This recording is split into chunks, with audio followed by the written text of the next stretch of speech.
Amazing glorious या चॅनलमध्ये आपले स्वागत आहे. आमच्या चॅनलवरील व्हिडिओ आपल्याला आवडत असल्यास लाईक करा किंवा आमच्या चॅनलवरील व्हिडिओ आपण प्रथमच बघत असल्यास सबस्क्राईब करायला विसरू नका. या व्हिडिओजमध्ये आपण इयत्ता 10वी विषय इतिहास घटक क्रमांक 5 प्रसारमाध्यमे आणि इतिहास या पाठ्यघटकाचा अभ्यास करणार आहोत.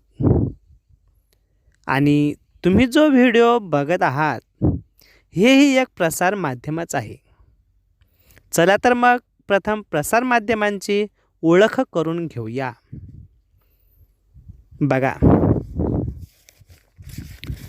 प्रसार माध्यमे या शब्दात प्रसार आणि माध्यमे असे दोन शब्द आहेत. यातील प्रसार याचा अर्थ आहे दूरवर पोहोचवणे,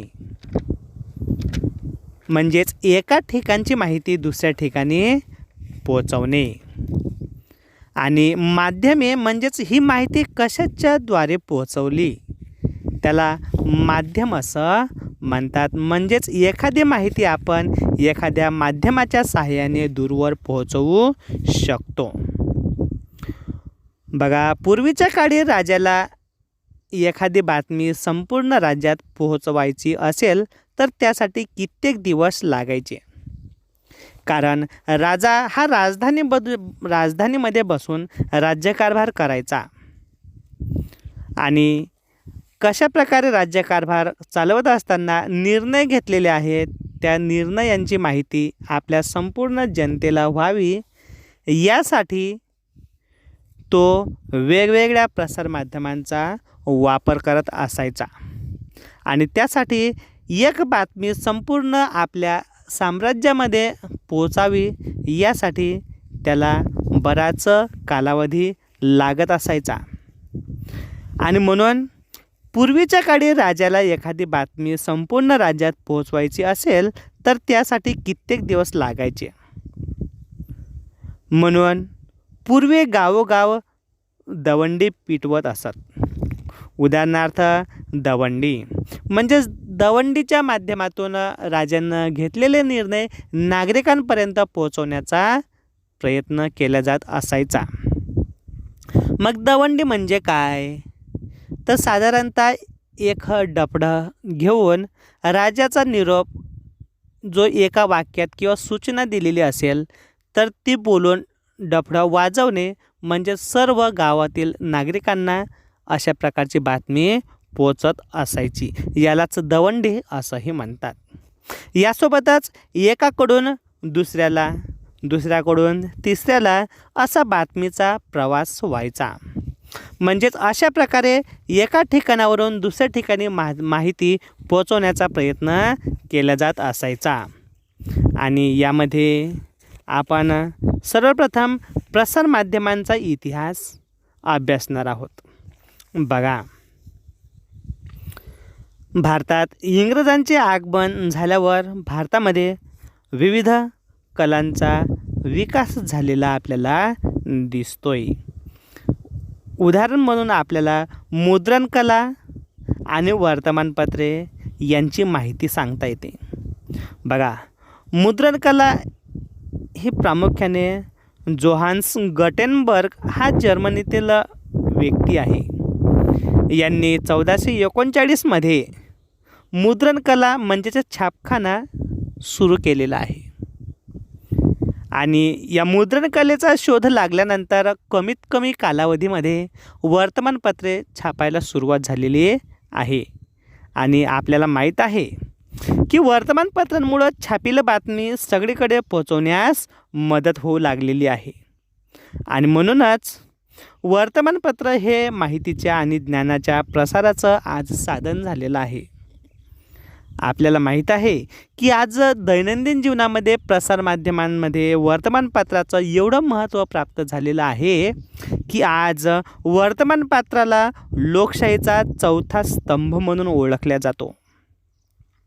19व्या शतकात वर्तमानपत्रे हा लोकशाहीचा स्तंभ म्हणूनही महत्त्वाची भूमिका बजावत आहेत. मग आपल्याला साहजिकच प्रश्न पडतोय की लोकशाहीचा चौथा स्तंभ जर वर्तमानपत्र आहे तर लोकशाहीचे पहिले 3 स्तंभ कोणते आहेत? मग स्तंभ म्हणजे काय? तर प्रामुख्याने लोकशाही ज्यावर टिकून आहे.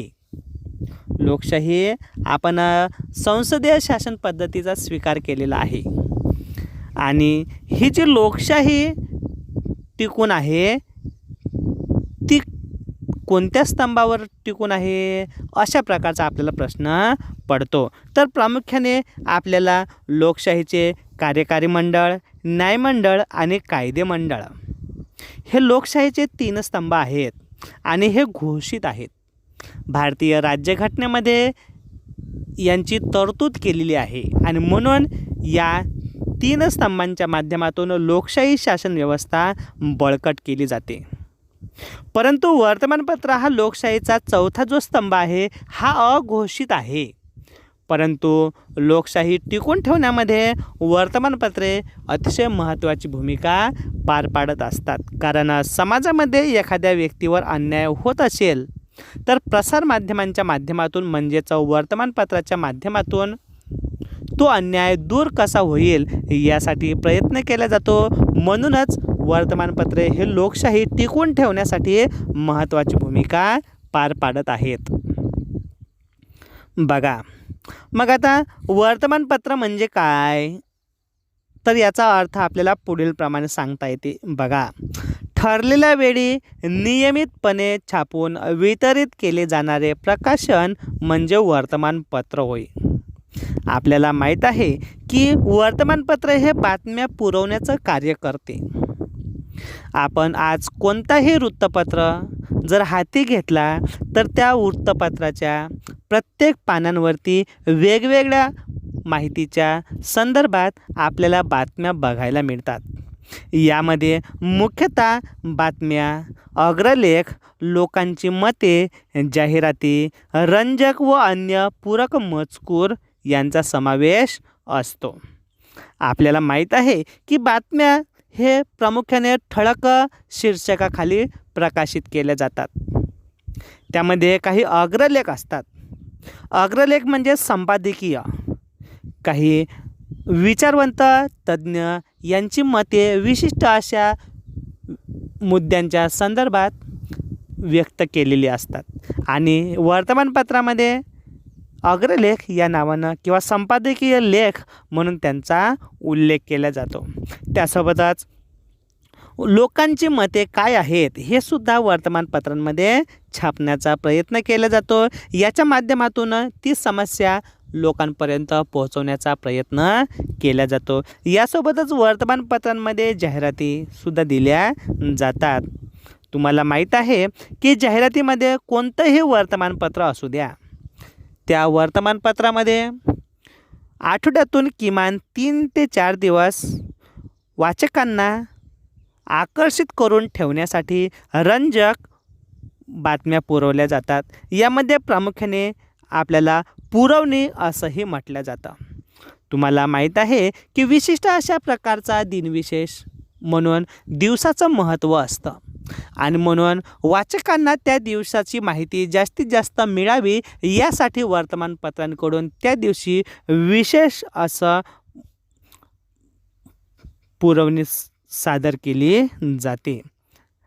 त्यानंतर अन्य काही मजकूर असतात. उदाहरणार्थ आपण सांगितलं आहे की एखाद्या घटनेला जर 5, 25, 50, 75, 100 वर्ष पूर्ण झाले असेल तर त्याविषयीचा बातमी वर्तमानपत्रामध्ये विशिष्ट अशा पुरवणीसह सादर करत असते.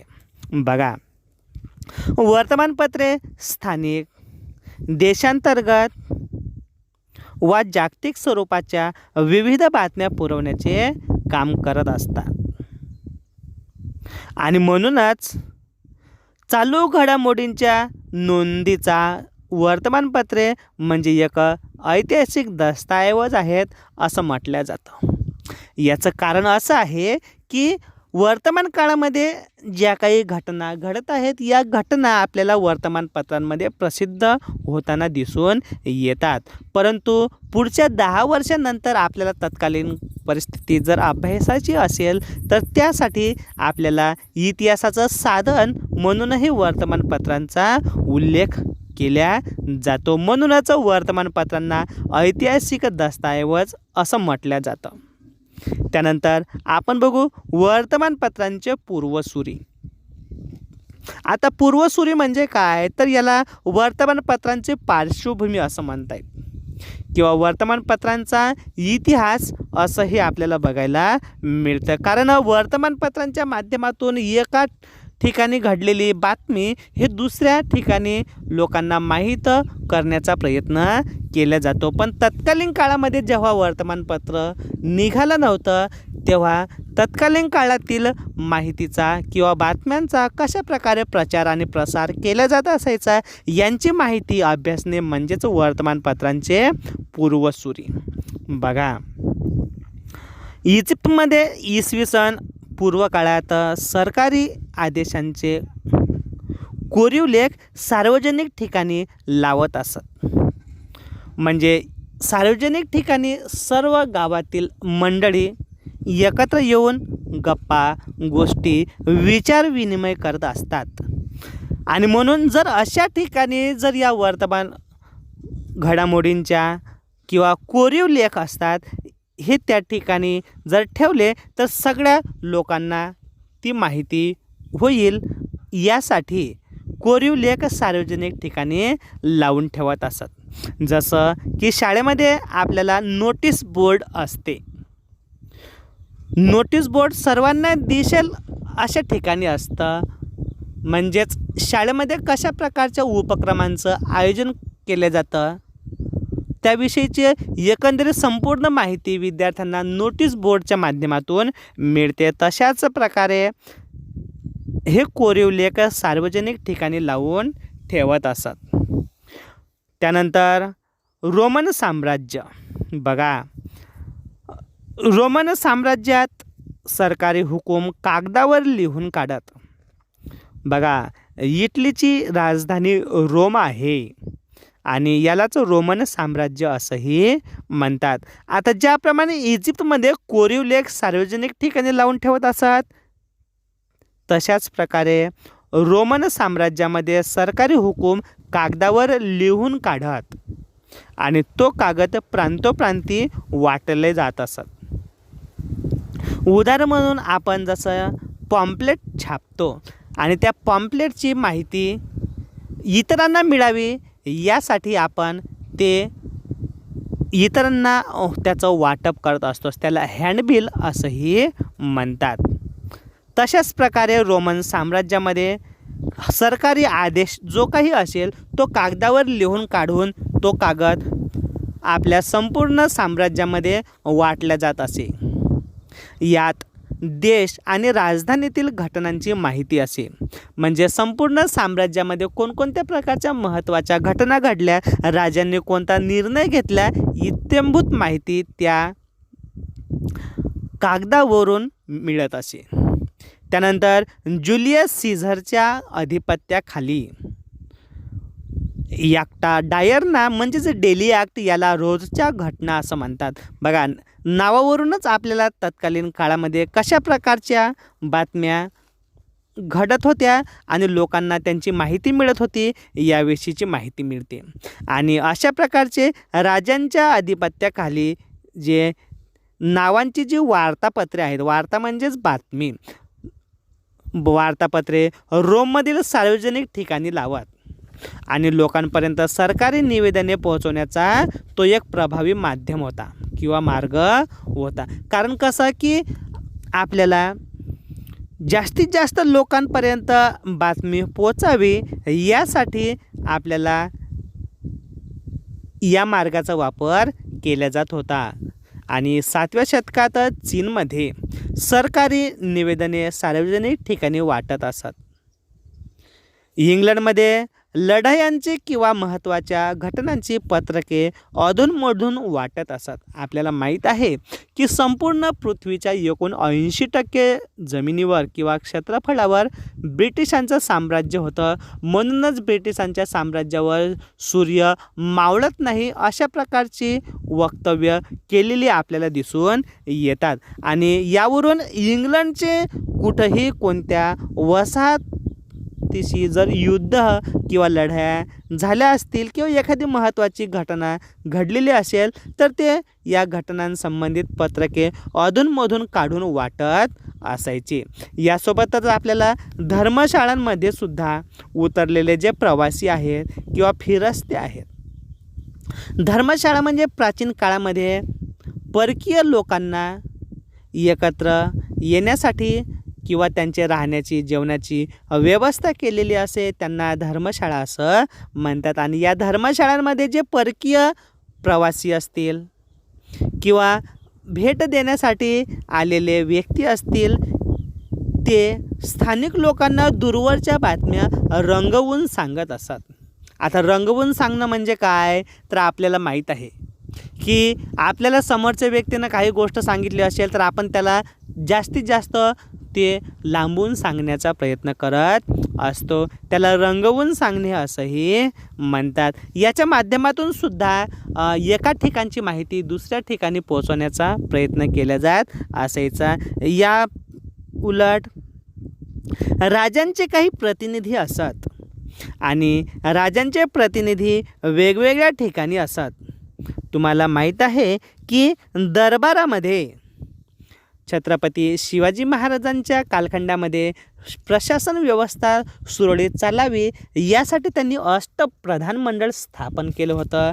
त्यामध्ये एक होतं हेर खाते आणि या हेर खात्यांच्या माध्यमातून म्हणजेच राजांच्या प्रतिनिधींच्या माध्यमातून वेगवेगळ्या ठिकाणची माहिती ते राजांना देण्याचा प्रयत्न करत असत.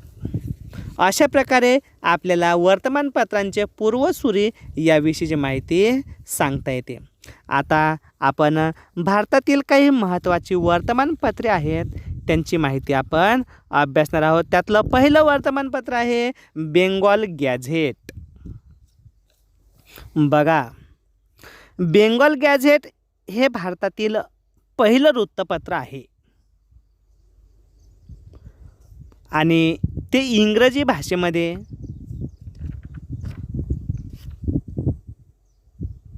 29 जानेवारी 1780 सुरू झालेलं आहे. बेंगॉल गॅझेट हे वर्तमानपत्र कलकत्ता जनरल ॲडव्हर्टायझर किंवा बेंगॉल गॅझेट या नावानेही ओळखले जात असे. बेंगॉल गॅझेट हे वर्तमानपत्र आयर्लंड या देशाचे नागरिक म्हणजेच आयरिश व्यक्ती जेम्स ऑगस्टस हिकी यांनी सुरू केलेला आहे. बघा, इथं जेम्स ऑगस्टस हिकी यांचं चित्र दाखवलेलं आहे. त्यांचा जन्म 1740 तर मृत्यू 1802 कलकत्ता या ठिकाणी झालेला आहे. त्यांच्या काळामध्ये ते निष्पक्षपाती म्हणून प्रसिद्ध होते आणि आपलं परखड मत या बेंगॉल गॅझेट या वृत्तपत्रांमध्ये मांडत असत. त्यानंतर दर्पण. बघा, दर्पण हे मराठीतलं पहिलं वर्तमानपत्र आहे. इसवी सन 1832 मुंबईमध्ये हे वर्तमानपत्र याचे संपादक बाळशास्त्री जांभेकर होते. म्हणजेच बाळशास्त्री जांभेकर यांनी हे वर्तमानपत्र काढलेलं आहे. त्यांचा जन्म 6 जानेवारीला झालेला आहे. म्हणूनच त्यांचा जन्म हा पत्रकार दिन म्हणूनही महाराष्ट्रामध्ये साजरा केला जातो. बघा, या वर्तमानपत्रामध्ये ज्या बातम्या छापून आलेल्या आहेत त्या दर्पणच्या अंकामध्ये ज्या बातम्या आपल्याला मिळत आहेत त्या बातम्यांवरून आपल्याला तत्कालीन राजकीय, धार्मिक, सामाजिक आणि सांस्कृतिक माहिती समजण्यास मदत होते. यावरून आपल्याला इतिहास समजण्यास मदत होते. उदाहरण म्हणून आपल्याला बघा, नंबर 1, कंपनी सरकारच्या 3 इलाख्यातील जमा खर्चाची यादी अशा प्रकारची बातमी या वर्तमानपत्रामध्ये छापून आलेली आहे. बाळशास्त्री जांभेकर यांचा जन्म कोकणमध्ये 6 जानेवारी 1812ला तर 18 मे 1846ला मृत्यू झालेला आहे. त्यांच्या वर्तमानपत्रांमधून आपल्याला तत्कालीन काळातील सामाजिक, धार्मिक, आर्थिक आणि सांस्कृतिक स्वरूपाची माहिती मिळते. उदाहरण म्हणून आपल्याला सांगता येतं, कंपनी सरकारच्या 3 इलाख्यातील जमा खर्चाची यादी. आता 3 इलाखे म्हणजे काय, तर महाराष्ट्राचा सध्या 29 घटक राज्यांच्या माध्यमातून राज्यकारभार केला जातो. पण स्वातंत्र्यपूर्व कालखंडामध्ये ब्रिटिशांनी भारताचे 3 प्रदेश पाडले होते. त्यामध्ये मुंबई, मद्रास आणि कलकत्ता हे 3 प्रदेश म्हणजेच 3 इलाखे. या प्रदेशातील जमा खर्चाची यादी कशा प्रकारची आहे याविषयीच्या बातम्या, म्हणजे तत्कालीन काळातील महसूल विषयक म्हणजेच आर्थिक परिस्थिती कशा प्रकारची होती या बातमीमधून ती आपल्याला बघायला मिळते. त्यानंतर या देशांवर रशियनांचा हल्ला होण्याचे भय. तुम्हाला माहीत आहे की दुसऱ्या महायुद्धामध्ये रशियन अफगाणिस्तानच्या मार्फत आपल्या भारतावर आक्रमण करणार होतं. जर तसं झालं तर भारताची मोठी वसाहत ही रशियनच्या ताब्यात जाणार अशा प्रकारची भीती ब्रिटिशांना वाटत होती. या संदर्भात ही बातमी सांगते. त्यानंतर शहर साफ ठेवण्याकरता मंडळींची नेमणूक. आपल्याला माहीत आहे की 21व्या शतकाच्या 19व्या वर्षामध्ये सुद्धा अशा प्रकारची जी स्वच्छता मोहीम आहे हे संपूर्ण भारतामध्ये ही जी समस्या आहे हे निर्माण झालेली आपल्याला दिसून येते. आणि म्हणून ही समस्या तत्कालीन काळात ब्रिटिशांच्या राजवटीमध्ये सुद्धा असलेली दिसून येते. आणि म्हणून शहर साफ ठेवण्याकरता त्यांनी कशा प्रकारे व्यवस्था केली याविषयीची माहिती या शीर्षकाच्या माध्यमातून आपल्याला मिळते. त्यानंतर हिंदू विधवांचा पुनर्विवाह. तत्कालीन काळातील सामाजिक परिस्थिती कशा प्रकारची होती यावर प्रकाश ही बातमी टाकते. कारण हिंदू समाजामध्ये विधवांचा पुनर्विवाह करण्याला परवानगी नव्हती. आणि मग या हिंदू विधवांना कशा प्रकारे जीवन जगावं लागत असायचं, त्यांच्यावर कुटुंबातून किंवा समाजातून कशा प्रकारे अन्याय अत्याचार होत असायचे याची माहिती या वर्तमानपत्रांमध्ये छापल्या जात असायची. त्यानंतर कोलकाता येथे थिएटरची सुरुवात. म्हणजेच भारतामध्ये मनोरंजनासाठी थिएटरची सुरुवात झाली याचीसुद्धा बातमी या वर्तमानपत्रामध्ये छापलेली दिसून येते. आणि शेवटची राजाराम मोहन राय यांची इंग्लंडमधील कामगिरी. आपल्याला माहीत आहे की राजाराम मोहन राय हे भारतातील एक थोर समाजसुधारक आहेत. त्यांना आधुनिक भारताचे जनक असंही म्हटलं जातं. राजाराम मोहन राय यांच्या कामगिरीच्या माध्यमातूनच भारतामध्ये ब्रिटिशांनी 1829ला सतीची चळवळीच्या माध्यमातून बंद केलेली आपल्याला दिसून येते. त्यासोबतच त्यांनी इंग्लंडमध्ये काय कामगिरी केलेली आहे याविषयीची बातमीसुद्धा त्यांनी या दर्पण वृत्तपत्रामध्ये छापलेली दिसून येते. आणि या सर्व बातम्यांवरून आपल्याला तत्कालीन परिस्थितीवर प्रकाश पडतो. त्यानंतर आहे प्रभाकर.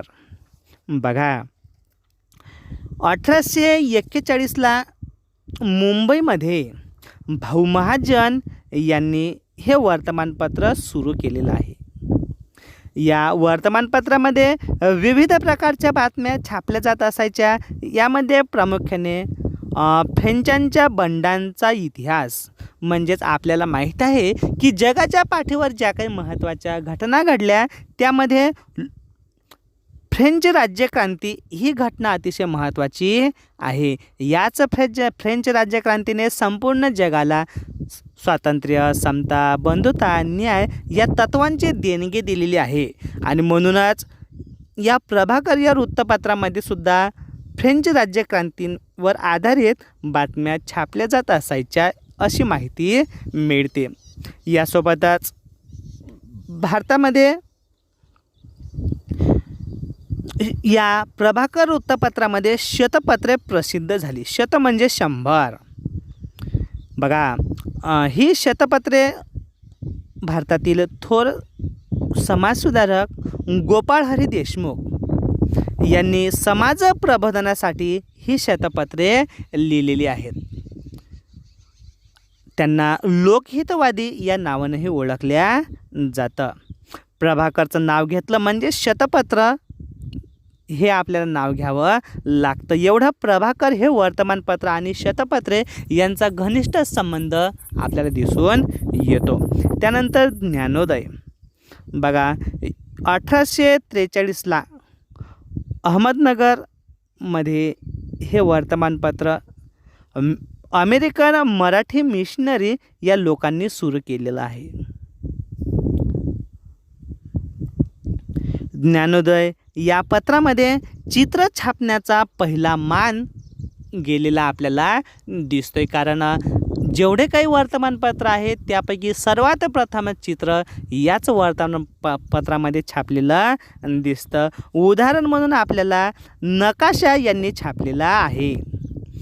इसवी सन 1842मध्ये आशिया खंडाचा नकाशा त्यांनी छापलेला आहे.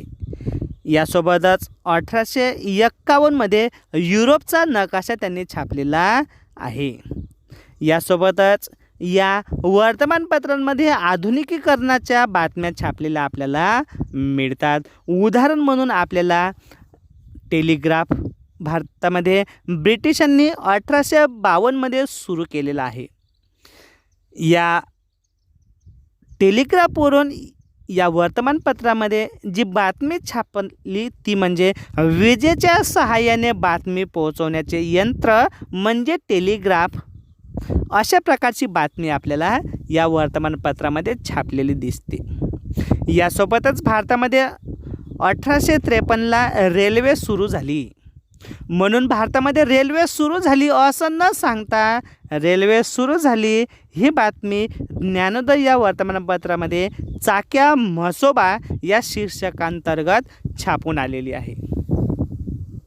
यासोबतच भारतामध्ये ब्रिटिशांच्या विरुद्ध झालेला सर्वात मोठा लढा म्हणजेच 1857चा स्वातंत्र्य लढा याच्याही संघर्षाच्या बातम्या या वर्तमानपत्रामध्ये छापल्या जात असायच्या. वर्तमानपत्र हे समाज प्रबोधन करणारे महत्त्वाचं माध्यम आहे. ज्ञानोदयानंतर हिंदू प्रकाश हे सुद्धा वर्तमानपत्र आहे. हे वर्तमानपत्र विष्णू शास्त्री पंडित यांनी 2 जानेवारी 1862ला सुरू केलेलं आहे. आणि या वर्तमानपत्राने सुद्धा विधवा विवाहाचा जोरदार पुरस्कार केला आहे. आणि यावरून तत्कालीन सामाजिक परिस्थितीची माहिती आपल्याला मिळते. त्यानंतर दीनबंधू. बघा, दीन आणि बंधू यावरूनच आपल्याला या शब्दाचा अर्थ समजून येतो. म्हणजे जे दलित आहेत, जे गरीब आहेत यांचं कशा प्रकारे सामाजिक स्थिती आहे याविषयीचं वर्णन या वर्तमानपत्रामध्ये केलं जात असायचं. आपल्याला माहीत आहे की क्रांतिसूर्य महात्मा ज्योतिबा फुले यांच्या शिष्य किंवा सहकारी कृष्णराव भालेकर यांनी हे दीनबंधू वर्तमानपत्र सुरू केलेलं आहे. आणि या वृत्तपत्रातून त्यांनी बहुजन समाजाची समकालीन परिस्थिती कशा प्रकारची आहे हे मांडण्याचा प्रयत्न केलेला आहे. त्यानंतर आपण बघू केशरी आणि मराठा. भारतीय स्वातंत्र्य चळवळ तेवत ठेवण्यासाठी आपल्याला केसरी व मराठा या 2 वृत्तपत्रांनी अतिशय महत्त्वाची भूमिका पार पाडलेली आहे. 4 जानेवारी 1881ला लोकमान्य टिळक यांनी केसरी हे वर्तमानपत्र सुरू केलं. तेव्हा या वर्तमानपत्राचे संपादक थोर समाजसुधारक गोपाळ गणेश आगरकर हे होते. आपल्याला माहीत आहे की गोपाळ गणेश आगरकर आणि टिळक हे दोघं क्लासमेट होते आणि क्लासमेट असताना त्यांनी एकमेकांचे विचार हेच एकमेकांना चांगल्या प्रकारचे माहीत होते आणि म्हणूनच कॉलेज जीवन येईपर्यंत त्यांचे विचार सारखे असलेले आपल्याला दिसून येतात. परंतु तारुण्यामध्ये पदार्पण केल्यानंतर आगरकर आणि टिळकांमध्ये विचार भिन्नता झालेली आपल्याला दिसते. ते आपल्याला माहीतच आहे. बघा, स्वातंत्र्यपूर्व काळातील भारतीय वर्तमानपत्रांच्या इतिहासातील महत्त्वाचा टप्पा केसरी व मराठा या वर्तमानपत्रांनी गाठलेला आपल्याला दिसतो. 1881मध्ये गोपाळ गणेश आगरकर आणि बाळ गंगाधर टिळक यांनी हे वर्तमानपत्र सुरू केले. या पत्रांनी तत्कालीन सामाजिक आणि राजकीय प्रश्नांना वाचा फोडण्याचं कार्य केलेलं आहे. यासोबतच या वर्तमानपत्रांमध्ये देशस्थिती म्हणजे देशातील परिस्थिती कशा प्रकारची आहे, आपल्या देशातील देशभाषेतील म्हणजेच भारतीय भाषांमधून कोणत्या प्रकारच्या ग्रंथांचं लेखन केलेलं आहे आणि परदेशातील राजकारण म्हणजेच विलायतीतील राजकारण काय आहे या विषयाच्या संबंधानं केसरीनं लेखन केलेलं आपल्याला दिसून येतं. 21व्या शतकात वर्तमानपत्रे लोकशाहीचा चौथा स्तंभ म्हणूनही भूमिका बजावत आहे. त्यानंतर आपण बघू नियतकालिके. आता नियतकालिके म्हणजे काय, तर याच्यामध्ये आपल्याला याचा अर्थ सांगता येतो की ठराविक काळात प्रकाशित केले जाणारे मुद्रित साहित्य म्हणजे नियतकालिक. बघा अर्थ काय आहे बघायचा. ठराविक कालावधीमध्ये प्रकाशित केलं जाणारं मुद्रित साहित्य म्हणजे याचा कालावधी ठराविक असतो, म्हणजे विशिष्ट कालावधीनंतर ते प्रकाशित केल्याच जातं.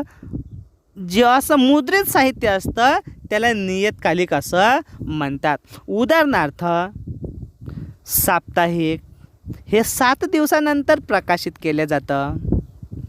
15 दिवसानंतर पाक्षिक, 1 महिन्यानंतर मासिक, 2 महिन्यानंतर जे प्रकाशित केलं जातं त्याला द्वैमासिक म्हणतात. 3 महिन्यानंतर जे मासिक प्रकाशित केलं जातं त्याला त्रैमासिक म्हणतात. 6 महिन्यानंतर जी माहिती प्रकाशित केली जाते त्याला षण्मासिक म्हणतात आणि 1 वर्षानंतर ती माहिती जर प्रकाशित केली जात असेल तर त्याला वार्षिक असं म्हणतात. अशा प्रकारे विशिष्ट अशा कालावधीनंतर मुद्रित साहित्य जर प्रकाशित केले जात असेल तर त्याला नियतकालिक असं म्हणतात. त्यानंतर आपण बघू अनियतकालिक. मग आता अनियतकालिक म्हणजे काय, तर बघा या नावामध्येच आपल्याला त्याचा अर्थ सांगता येतो. मग नियतकालिके म्हणजे काय, तर यांचा प्रसिद्धीचा काळ निश्चित नसतो. नियतकालिकांचा जसा कालखंड ठरलेला असतो त्यानंतर ते प्रकाशित केलं जातं, परंतु अनियतकालिक जर आता प्रकाशित केलं असेल तर नंतर कधी प्रकाशन केल्या जाणार याची शाश्वती नसते, म्हणून त्याला अनियतकालिक असं म्हणतात. आणि मराठी भाषेतील पहिलं मासिक म्हणजे दिग्दर्शन. बघा जसं की दर्पण हे वर्तमानपत्र मराठीतलं पहिलं बाळशास्त्री जांभेकर यांनी सुरू केलेलं आहे, तशाच प्रकारे दिग्दर्शन हे मराठीतलं पहिलं अनियतकालिक बाळशास्त्री जांभेकर यांनी सुरू केलेलं आहे. त्यासोबतच नंतर प्रगती हे 1929ला प्रकाशित झालेलं आहे. आणि नियतकालिकांचा विचार करायचा झाल्यास आपल्याला प्रगती हे साप्ताहिक अतिशय महत्त्वाचं आहे. या साप्ताहिकाचे संपादक त्र्यंबक शंकर शेजवलकर हे होते. त्यांनी प्रगतीमधून इतिहासशास्त्र, महाराष्ट्राचा इतिहास आणि सामाजिक चळवळी इत्यादी विविध विषयांवर विपुल प्रमाणात लेखन केलेलं आपल्याला दिसतं. यासोबतच काही आधुनिक काळातील अनियतकालिके आपल्याला दिसतात. उदाहरण म्हणून आपल्याला बघा, आधुनिक काळात भारतीय इतिहासाशी संबंधित अनेक नियतकालिके निघत आहेत. उदाहरण म्हणून आपल्याला पहिलं सांगता येतं मराठी भाषेतील भारतीय इतिहास आणि संस्कृती आणि मराठवाडा इतिहास परिषद पत्रिका. हे 2 उदाहरण म्हणून आपल्याला आधुनिक काळातील नियतकालिके यांची माहिती सांगता येते. त्यानंतर वेब पत्रकारिता. बघा, आतापर्यंत आपण वर्तमानपत्र म्हणजे काय याविषयीची, वर्तमानपत्रे, नियतकालिके, अनियतकालिके म्हणजे काय याविषयीची माहिती अभ्यासलेली आहे. मग आता वेब पत्रकारिता म्हणजे काय, तर प्रामुख्याने जे सोशल साईट्स असतात, सामाजिक प्रसारमाध्यमे असतात, यांचा समावेश वेब पत्रकारिता यांच्यामध्ये होतो. उदाहरण म्हणून आपल्याला newspapers, social media, web channels आणि यूट्यूब यांचा समावेश होतो. बघा, अत्याधुनिक नियतकालिकांमध्ये वेब पत्रकारिता प्रकारात प्रसिद्ध होणाऱ्या नियतकालिकांचा समावेश होतो. यामध्ये इतिहास हा विषय प्राधान्याचा असतो. म्हणजेच यामध्ये इतिहासाच्या माध्यमातून माहिती वाचकांपर्यंत पोहोचवण्याचा प्रयत्न केला जातो. यामध्ये web news portals, social media, web channels, YouTube यावर इंग्रजी आणि भारतीय भाषांमधून वाचक आणि प्रेक्षकांसाठी मजकूर उपलब्ध करून दिला जातो. आपण जर गुगल किंवा इतर साईट्सवर जर आपण माहिती शोधण्याचा प्रयत्न केला तर ते इंग्रजी भाषेमधून आपल्याला माहिती उपलब्ध असते, पण त्याच्याखाली ट्रान्सलेट किंवा भाषांतर अशा प्रकारचा शब्द आपल्याला दिसतो. याचा अर्थ तुम्हाला कोणत्या भाषेमध्ये भाषांतर करायचं आहे त्या भाषेमध्ये त्या इंग्रजी भाषेचं काय होतं, ट्रान्सलेट होतं. आणि भारतीय भाषांमधून वाचक आणि प्रेक्षकांसाठी भरपूर अशी माहिती उपलब्ध करून दिलेली आहे. त्यानंतर आपण बघू आकाशवाणी. बघा, आकाशवाणीला रेडिओ असंही म्हटलं जातं. आपल्याला आकाशवाणीपेक्षा रेडिओ म्हणजे काय हे चांगल्या प्रकारे समजण्यास मदत होते. आणि म्हणून आकाशवाणीची सुरुवात कशा प्रकारे झाली याची माहिती आपल्याला इथं अभ्यासायची आहे. बघा, स्वातंत्र्यपूर्व काळात 1924ला आकाशवाणीची सुरुवात झालेली आपल्याला दिसते. आणि तेव्हा आकाशवाणीचे नाव इंडियन ब्रॉडकास्टिंग म्हणजेच IBC असं होतं. परंतु ब्रिटिशांनी या कंपनीचं नामकरण करून इंडियन ब्रॉडकास्टिंग कंपनीच्या ऐवजी म्हणजेच IBC याऐवजी इंडियन स्टेट ब्रॉडकास्टिंग सर्व्हिसेस म्हणजेच ISBS असं नामकरण केलेलं आपल्याला दिसून येतं. नंतर 8 जून 1936 रोजी या कंपनीचे नामकरण ऑल इंडिया रेडिओ म्हणजेच AIR असं ठेवण्यात आलेलं आहे. आणि भारत स्वतंत्र झाल्यानंतर ऑल इंडिया रेडिओ म्हणजेच AIR भारत सरकारच्या माहिती व प्रसारण खात्याचा एक भाग झाला. यामध्ये शासकीय कार्यक्रम व उपक्रमांची माहिती देणारं अधिकृत केंद्र असे या सुरुवातीला स्वरूप होतं. कारण सरकारची जी खरी माहिती आहे ते नागरिकांपर्यंत पोहोचवण्याचा रेडिओच्या माध्यमातून प्रयत्न केला जात असायचा. नंतर भारताचे ख्यातनाम कवी पंडित नरेंद्र शर्मा यांच्या सूचनेनुसार AIRला म्हणजेच ऑल इंडिया रेडिओला आकाशवाणी असं नाव देण्यात आलेलं आहे. तुम्हाला बोर्डाच्या परीक्षेमध्ये इतिहास या विषयामध्ये प्रश्न क्रमांक 4 मध्ये एक पॅरेग्राफ येतो. त्या पॅरेग्राफवर आधारित 4 मार्काचा तो पॅरेग्राफ असतो. त्यामध्ये पहिले 2 प्रश्न ही 1-1 मार्काचे म्हणजेच वस्तुनिष्ठ असतात आणि तिसरा प्रश्न हा 2 मार्काचा असतो. आणि आपल्या स्वाध्यायामध्ये सुद्धा हा प्रश्न पॅरेग्राफ असल्यामुळं हा पॅरेग्राफ कदाचित तुम्हाला महत्त्वाचा आहे, IMP आहे. बघा, आकाशवाणीतर्फे विविध विविध प्रकारच्या कार्यक्रमांचं प्रसारण करण्यात येतं. यामध्ये प्रामुख्याने मनोरंजन, प्रबोधन, साहित्यिक मूल्यमापन यांचं प्रसारण केले जातं. तुम्हाला माहीत आहे की बालकांसाठी रविवारला बालमनोरंजन किंवा नाटिका सादर केल्या जातात. यासोबतच विशिष्ट अशा दिनविशेष लक्षात घेऊन समाज प्रबोधनही केलं जातं किंवा साहित्य म्हणजेच एखादा ग्रंथ असतो, तो ग्रंथांमध्ये त्याचे विचार त्या लेखकानं मांडलेले असतात, परंतु तो ग्रंथ हा समाज परिवर्तन करू शकतो. मग ज्या ग्रंथांमध्ये समाज परिवर्तन करण्याचा गुण आहे अशा ग्रंथांचं मूल्यमापन करण्याचा प्रयत्न म्हणजेच या ग्रंथांचं क्रमशः वाचन या रेडिओवर प्रकाशित केल्या जातं. आणि आकाशवाणीचं जे विविध भारती केंद्र आहे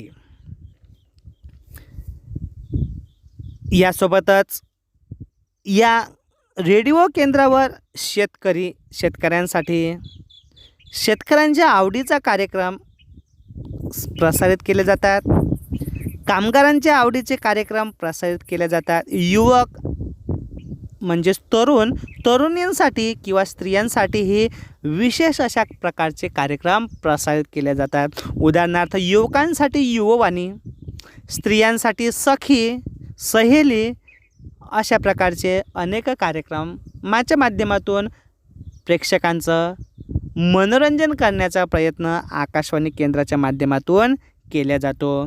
यामध्ये आकाशवाणीचं सर्वात मोठं चॅनल म्हणून विविध भारती याचं नाव घेतलं जातं.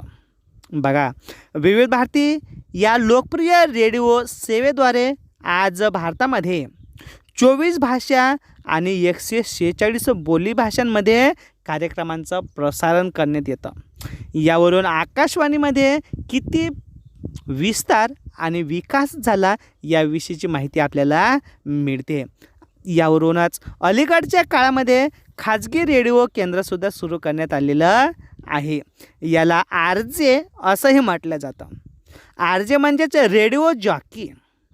हा विशिष्ट अशा प्रकारचा अभ्यासक्रम असतो. हा अभ्यासक्रम पूर्ण केल्यानंतर आपल्याला रेडिओ म्हणजेच आकाशवाणी केंद्रावर चांगल्या प्रकारचं संचालक किंवा निवेदक म्हणून चांगल्या प्रकारची नोकरी मिळू शकते. आणि अलीकडच्या काळात खाजगी रेडिओ सेवासुद्धा सुरू झालेल्या आहेत. यामध्ये रेडिओ मिर्ची, रेड FM अशा अनेक प्रकारे रेडिओ केंद्रांची माहिती आपल्याला सांगता येते.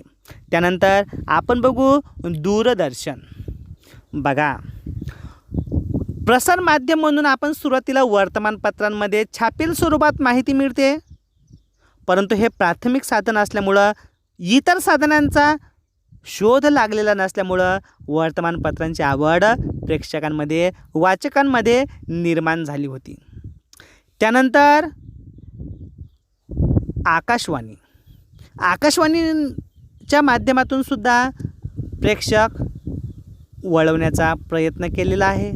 आकाशवाणी यांनी सुद्धा प्रेक्षकांना आपल्याकडे खेचून आणण्यासाठी विविध प्रकारच्या कार्यक्रमांचं प्रसारण केलेलं आहे.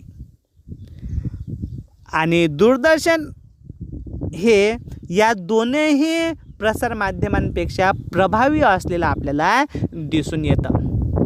याचं कारण वर्तमानपत्रांना प्रामुख्याने कालच्या बातम्या आज वाचायला मिळतात अशा प्रकारची टीकासुद्धा केली जाते.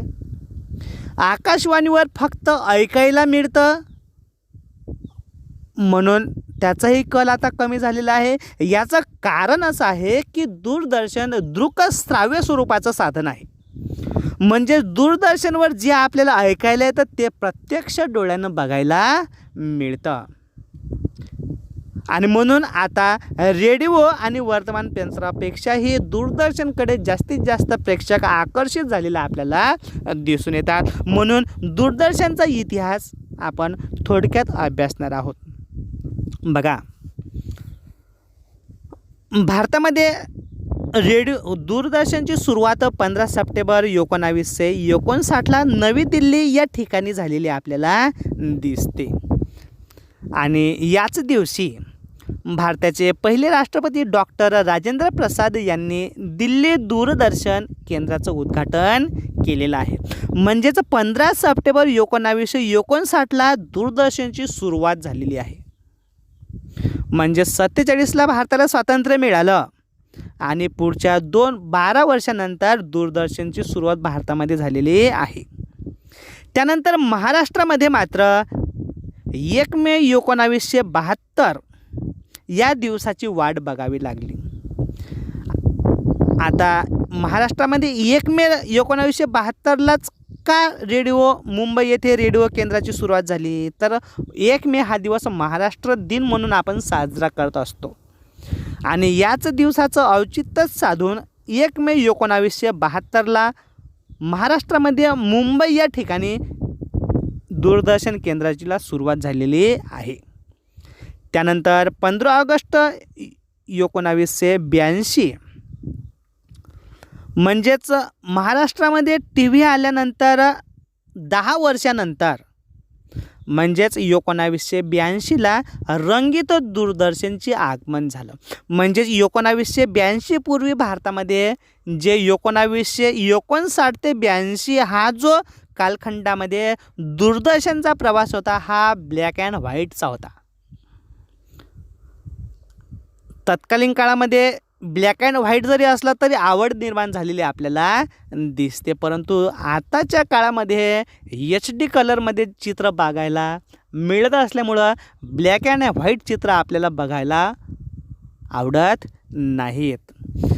त्यानंतर 1991मध्ये भारतानं खाजगीकरणाचा स्वीकार केलेला आहे. खाजगीकरण, उदारीकरण आणि जागतिकीकरणाचा स्वीकार केल्यामुळं परदेशी आणि देशी खाजगी वाहिन्यांना केबल तंत्राच्या माध्यमातून कार्यक्रम प्रसारित करण्याची परवानगी दिलेली आहे. आज तुम्हाला माहीत आहे की भारतीय प्रेक्षकांसाठी 100हून अधिक वाहिन्या उपलब्ध आहेत. इथं फक्त 100चा आकडा दिला आहे, परंतु आपल्याला टी व्हीवर एवढे चॅनल्स दिसत आहेत की चॅनल्स कोणतं बघायचं याचा वेळ निघून जातो, पण आपल्याला चॅनल कोणतं बघायचं हे आपलं ठरत नाही. अशा प्रकारे आपल्याला या व्हिडिओजमध्ये प्रसारमाध्यमे आणि इतिहास याची माहिती बघू. पुढच्या व्हिडिओजमध्ये आपण प्रसारमाध्यमांची आवश्यकता, प्रसारमाध्यमांद्वारे मिळणाऱ्या माहितीचे चिकित्सक आकलन आणि प्रसारमाध्यमांमध्ये निर्माण होणारे व्यवसाय याविषयीची माहिती आपण अभ्यासणार आहोत.